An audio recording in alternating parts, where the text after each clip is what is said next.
أما بعد فأعوذ بالله من الشيطان الرجيم بسم الله الرحمن الرحيم ألم تر كيف فعل ربك بأصحاب الفيل ألم يجعل كيدهم في تضليل۔ سورۃ الفیل نبی کریم صلی اللہ علیہ وسلم کی ولادت سے 50 یا 55 دن پہلے یہ واقعہ پیش آیا۔ معجزہ وہ ہوتا ہے جو انبیاء کے نبوت کے دعویٰ کے بعد اللہ تعالیٰ ان کی تائید کے لیے ان کے ہاتھ پہ جو عادت کے خلاف روٹین سے ہٹ کے چیزیں ظاہر کرتے ہیں۔ عام انسان ایسی چیز کرنے سے عاجز ہوتے ہیں، اس کو معجزہ کہتے ہیں۔ کیونکہ یہ واقعہ نبی کریم صلی اللہ علیہ وسلم کی ولادت سے بھی 50-55 دن پہلے کا ہے، اسی لیے محدثین اس کو ارہاس کہتے ہیں۔ ارہاس رہسن سے ہے سنگ بنیاد رکھنا، کسی چیز کی ابتدا کرنا۔ تو نبی کریم صلی اللہ علیہ وسلم کی بعثت سے پہلے ہی اللہ تعالیٰ نے لوگوں کو دکھانا شروع کر دیا کہ اب ایک بڑی شان والے نبی وہ تشریف لانے والے ہیں۔ قبیلہ حمیر کے لوگ یہ یمن کے لوگوں پہ قابض ہو گئے تھے، وہاں آباد تھے، اور حمیر کے جو لوگ ہیں یہ لوگ بت پرست اور آگ پرست تھے، اور وہاں یمن کے جو باشندے تھے وہ زیادہ تر نصرانی تھے، عیسیٰ علیہ السلام پر ایمان رکھتے تھے۔ تو ذو النواس جو بادشاہ تھا اس نے خندقیں کھود کے لوگوں کو ان میں ڈالنا شروع کیا، نصارہ کو بڑا ظلم کیا، زندہ جلائے لوگ۔ اب اس کے ظلم سے تنگ آ کر کچھ لوگ وہاں یمن کے ہرقل شاہ روم کے پاس گئے، روم کے بادشاہ کے پاس۔ اس سے جا کے کہا کہ اس نے ہمارے اوپر ظلم کیا ہے، آپ کا اور ہمارا مذہب ایک ہے، آپ بھی نصرانی ہیں ہم بھی نصرانی ہیں، تو آپ ہماری مدد کریں۔ اس نے دیکھا ہمارا فاصلہ زیادہ ہے یمن کی طرف۔ حبشہ کا جو اس وقت بادشاہ تھا وہ بھی نصرانی تھا، اس نے اس کو خط بھیجا، کہنے لگا ہم آپ کی امداد کریں گے، آپ ان پہ حملہ کریں اور ذو النواس کو ختم کریں۔ تو حبشہ کے بادشاہ نے اپنے 2 کمانڈر بھیجے، ایک کا نام اربات اور ایک کا نام ابرہہ۔ یہ دونوں بھیجے ذو النواس کے تعاقب کے لیے۔ ان لوگوں نے وہاں جا کے لڑائی کی، ذو النواس ڈر کے بھاگ گیا، دریائی راستے میں جا رہا تھا، وہیں غرق ہو کے مر گیا۔ اب آپس میں ان دونوں کمانڈروں کی لڑائی ہو گئی، ابرہہ غالب آ گیا، اس نے اربات کو بھی مار دیا۔ اب یمن پہ حکومت ابرہہ کی ہو گئی، اور ابرہہ گورنر تھا نجاشی جو حبشہ کا بادشاہ تھا اس کی طرف سے۔ اب جب یہ نصرانی تھا تو اس نے اپنے مذہب کی ترویج کرنی تھی، اس کو اشاعت دینی تھی۔ اس نے کہا لوگ یہ بیت اللہ کے کرنے جا رہے ہیں۔ اس نے ایک بلند عمارت بنائی، اتنی بلند عمارت بنائی کہ اس کی بلندی پہ چھت پہ ٹھہر کے انسان نیچے نہیں دیکھ سکتا تھا، اتنی بلند عمارت، خوف آتا تھا۔ اس کو اس نے سونے چاندی اور ہیرے جواہرات سے خوب مزین کیا۔ پوری دنیا کے نصرانیوں کو یہ دعوت دی کہ اب بیت اللہ جانے کی ضرورت نہیں ہے، وہ پرانا سا گھر ہے بوسیدہ سا، وہاں جانے کی ضرورت نہیں ہے، تم سارے یہاں آیا کرو یہاں۔ اب یہ بات عربوں کو بڑی ناگوار گزری۔ انہوں نے کہا یہ تو عجیب بات ہے، ابراہیم علیہ السلام کے زمانہ سے لوگ پوری دنیا سے یہاں آ رہے ہیں، اور اس نے تو عجیب حرکت کی ہے۔ تو بنو تمیم کے ایک آدمی نے وہاں جا کر اس کا جو کلیسا بنا ہوا تھا، گرجا کہہ دیں آپ اس کو، وہاں جا کے اس نے قضائے حاجت کر دی، پخانہ کر دیا۔ بعض روایات میں آتا ہے کہ وہاں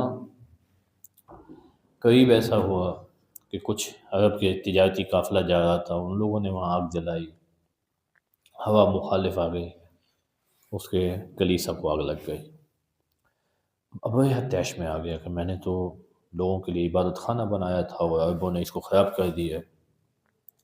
اب یہ انتقام کی نیت سے اس نے نجاشی کو خط لکھا کہ میں انتقام لینے جا رہا ہوں۔ نجاشی نے اپنا ہاتھی محمود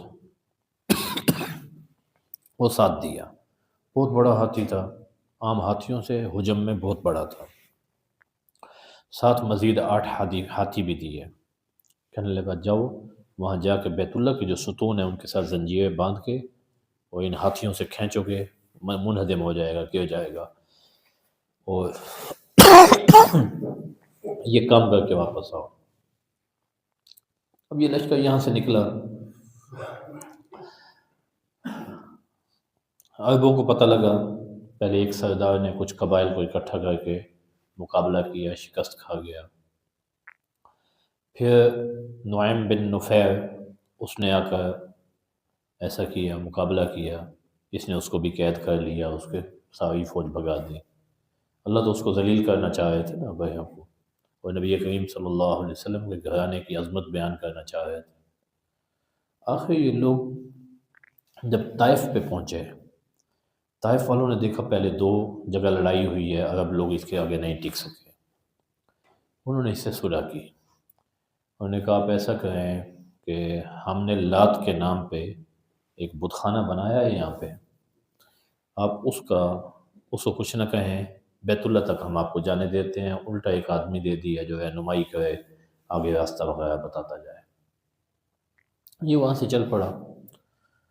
جب یہ بیت اللہ کے قریب پہنچا تو وہاں حضرت عبد المطلب کے اونٹ تقریباً 200 اونٹ تھے، وہ وہاں چل رہے تھے، اس نے وہ وہاں پکڑ لیے۔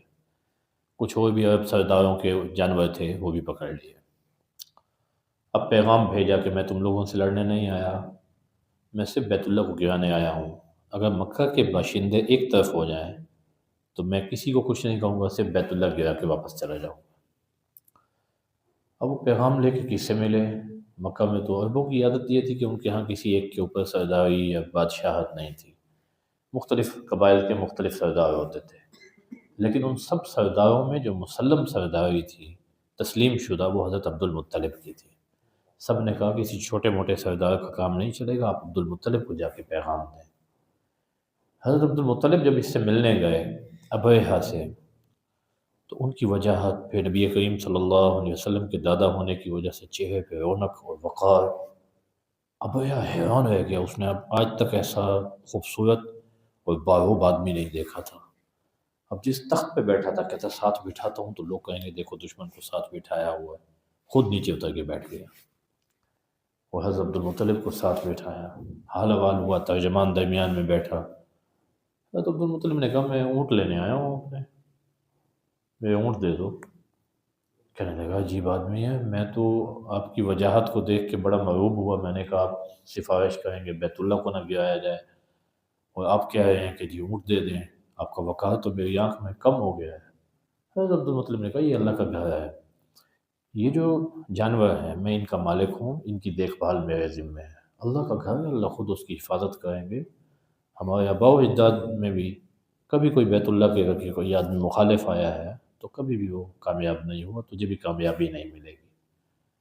حضرت عبد المطلب یہ کہہ کر چلے گئے۔ وہاں بیت اللہ کے قریب جا کر حرم میں انہوں نے اپنے 200 اونٹ ذبح کر دیے اللہ کے نام پہ، اور پھر اللہ تعالیٰ سے دعا مانگی کہ اللہ تو اپنے گھر کی حفاظت کر، ہم کمزور ہیں، ہم ان کا مقابلہ نہیں کر سکتے، اور سارے سرداروں کو لے کر بہت گر گڑا کے رو کے دعا مانگی، وہ مکہ چھوڑ کے ایک طرف ہو گئے، ایک پہاڑ پہ چلے گئے۔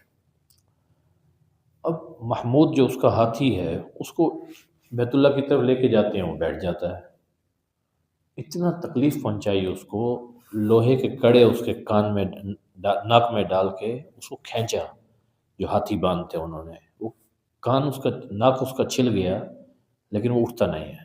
اچھا اس کو یمن کی طرف اٹھاتے ہیں تو وہ کھڑا ہو جاتا ہے، اور سارے پریشان بھی کیا کریں، لیکن خیر یہ اپنی حرکتوں سے باز نہیں آئے۔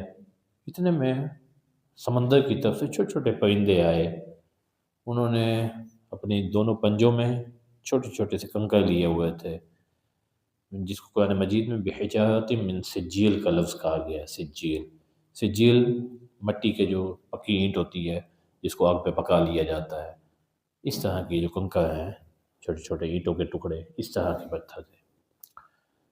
اب وہ سارے لے کے آتے ہیں اور جس کے اوپر ڈالتے ہیں وہ سوار سمیت وہ نیچے سواری کے بھی پار ہو جاتا ہے۔ وہ تو کوئی ایسے میزائل کا کام کر رہے تھے۔ پھر اللہ تعالیٰ کا کرنا ایسا ہوا کہ وہاں چند افراد مرے، سارے وہاں مکہ میں نہیں مرے، سارے زخمی ہو کے وہاں سے بھاگ گئے، کوئی کہیں راستے میں کسی وادی میں گر کے مرا، کوئی کسی وادی میں گر کے مرا۔ اور ابرہہ کو جب وہ کنکر لگے، اس کے جسم میں زہر پھیل گیا، اس کے اعضاء جو ہے وہ جسم سے جدا ہونا شروع ہو گئے، پہلے ہاتھ گر گئے، پھر پاؤں گر گئے، ایسے ایک صرف ڈھانچہ سا اس کا وجود کا لے کے یمن تک آئے۔ یمن آنے کے بعد اس کا جسم ایسے جیسے پگھل کے بہہ جاتا ہے، ایسے اس کا جسم ختم ہو گیا بالکل۔ اللہ تعالیٰ نے اس کو نشان عبرت بنایا۔ وہ ہاتھی کے جو سوار تھے، محمود ہاتھی کے جو اس کے چلانے والے تھے، وہ دو وہیں پہ رہ گئے، اللہ تعالیٰ نے ان کو نابینا کر دیا۔ اما عائشہ رضی اللہ تعالیٰ عنہ فرماتی ہیں ہم نے اپنے بچپن میں ان دونوں آدمیوں کو بھیک مانگتے دیکھا کہ وہ لوگوں سے بھیک مانگا کرتے تھے اور بڑی ذلت کی زندگی انہوں نے گزاری اور اسی حال میں مرے۔ تو نبی کریم صلی اللہ علیہ وسلم کے آنے سے پہلے جب یہ اتنا بڑا حیرت انگیز واقعہ ہوا تو لوگوں کے دل میں عربوں کی عظمت، نبی کریم صلی اللہ علیہ وسلم کے گھرانے کی عظمت یہ دلوں میں بیٹھ گئی۔ اللہ تعالیٰ اسی واقعے کو بیان کر رہے ہیں، أَلَمْ تَرَ كَيْفَ فَعَلَ رَبُّكَ بِأَصْحَابِ الْفِيلِ، آپ نے نہیں دیکھا آپ کے رب نے ہاتھی والوں کے ساتھ کیا کیا ہے۔ اب نبی کریم صلی اللہ علیہ وسلم تو اس وقت موجود ہی نہیں تھے، لیکن یہ واقعہ اتنا مشہور تھا کہ جو چیز تواتر کے ساتھ آ رہی ہو، یعنی بہت زیادہ لوگ اس کے نقل کرنے والے ہوں، اس کے بارے میں خبر ملے تو یہ ایسے ہی ہوتا ہے جیسے انسان نے آنکھوں سے دیکھا ہو۔ اور ویسے بھی اس کے اثرات، وہ نابینا جو بھکاری تھے وہ بھی موجود تھے اور ان کی تباہی کے نشانات بھی کچھ موجود تھے، وہ سارے نبی کریم صلی اللہ علیہ وسلم نے دیکھا۔ تو اللہ تعالیٰ نے اسی کا واقعہ منظر کشی کی ہے۔ وَأَرْسَلَ عَلَيْهِمْ طَيْرًا أَبَابِيلَ، اللہ تعالیٰ نے ابابیل چھوٹے چھوٹے سے پرندے، سرخ چونچ اور پنجوں والے، وہ اللہ تعالیٰ نے ان کو بھیجا۔ ترمیہم بحجارۃ من سجیل، جو ان کو آگ پہ پکی ہوئی جو کنکریاں ہیں وہ ان کو مارتے تھے۔ فجعلہم کعصف مأکول، اللہ نے ان کو ایسے بنا دیا جیسے بھوسا ہوتا ہے، بھوسے میں ویسے بھی جان نہیں ہوتی، ایسے ہوا میں اڑ رہا ہوتا ہے، کوئی ویلیو نہیں ہے اس کی، کوئی کہیں ٹکتا نہیں ہے، ہلکی سی ہوا سے بھی اڑ جاتا ہے۔ اور جس بھوسے کو جانور چبا چبا کے باہر اگل دے، اس میں تو ویسے بھی جان نہیں ہوتی، تو اللہ تعالیٰ نے ان کو ایسا بنا دیا جیسے بھوسے کو چبا کے تھوک پھینک دی جائے، تو اس تھوک میں کیا اثر ہو رہا ہے، میں ایسی ان کی حیثیت ہو گئی تھی۔ تو یہ سارا واقعہ اللہ تعالیٰ نے بیان کیا۔ آگے سورۃ قریش ہے، پھر اس واقعے کے بعد جو اطمینان اور امن حاصل ہوا اللہ تعالیٰ اس کو بیان فرما رہے ہیں۔ تو یہ نشان عبرت تھا پوری دنیا کے لیے کہ نبی کریم صلی اللہ علیہ وسلم اور آپ سے وابستہ کسی بھی چیز کی ہلکی سی بھی توہین یہ اللہ تعالیٰ کو گوارا نہیں ہے۔ اللہ تعالیٰ یہ باتیں ہمیں بھی سمجھا دیں۔ وآخر دعوانا الحمد للہ رب العالمین، الحمد للہ رب العالمین والعاقبۃ للمتقین، والصلاة والسلام علی خیر خلق محمد وعلی آلہ وصحبہ۔ ربنا ظلمنا انفسنا وإن لم تغفر لنا وترحمنا لنكونن من الخاسرين۔ ربنا آتنا في الدنيا حسنة وفي الآخرة حسنة وقنا عذاب النار وقنا عذاب القبر وقنا عذاب الحشر وقنا عذاب الميزان۔ اللهم إنا نسألك الهدى والتقى والعفاف والغنى، اللهم إنا نسألك العفو والعافية والمعافاة الدائمة في الدين۔ صلی اللہ تعالیٰ